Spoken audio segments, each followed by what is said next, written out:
மகாலட்சுமியினுடைய வசியத்தை தரக்கூடிய ஒரு சில வழிமுறைகளை தான் இன்னைக்கு நாம பார்க்க போறோம்.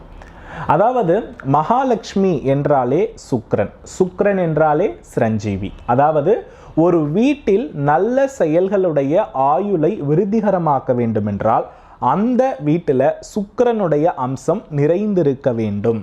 ஏன்னா பூரணம் என்பது சந்திரனை குறிக்கும், அதாவது பௌர்ணமி தன்மையை குறிக்கும்.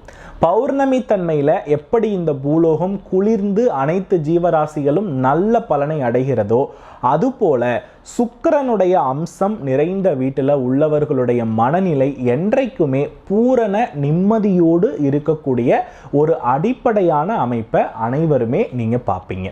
ஓகே, இப்போ அப்படிப்பட்ட மகாலட்சுமி நம்மளுடைய வீட்டில் இருக்கணும்னா அந்த வீட்டில் உள்ள பெண்கள் கிட்ட நான் சொல்லக்கூடிய செயல்களை செய்யும் பொழுது மகாலட்சுமி கட்டாயமாக மகிழ்வாள்.